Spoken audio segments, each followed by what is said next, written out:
எங்க சட்னி? அம்மா, இட்லி பார்சல் வாங்கினேன். ஆ. வெறும் இட்லி மட்டும் தான் வச்சிருக்கான், சட்னியே வைக்கல.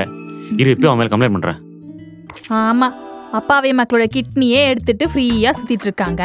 இதுல சட்னிக்கு இவ்ளோ பொங்குறீங்க. பிடிச்சிட்டா, சரி சமாளிப்போம். இத பாரு, எங்க ஆட்சியில ஊழலே நடக்காது. அப்படியே நடந்தாலும் கரெக்டா ஆக்ஷன் எடுத்துருவோம். கிழிச்சிங்க.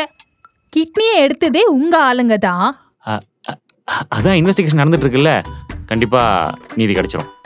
இன்வெஸ்டிகேஷனா? ஆமா.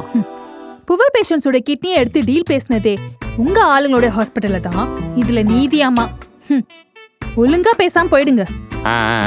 அதெல்லாம் வெறும் அலிகேஷன் தான். ப்ரூஃப் மட்டும் கிடைக்கட்டும், அப்புறம் பாரு என்ன நடக்குதுன்னு. ஒரு ஊரே ப்ரூஃப் இருந்தோம் எந்த விதமான ஆக்ஷனும் எடுக்க முடியாத ஆட்சி தான் உங்க விடியல் ஆட்சி. எங்க ஆட்சியில எல்லா ஹாஸ்பிட்டலுக்குமே ரொம்ப சேஃப் அண்ட் செக்யூரா எல்லா மக்களும் வந்துட்டு போனாங்க. இதுக்கு மேல இருந்தா நம்ம மாட்டிப்போம், தப்பிச்சிருவோம்.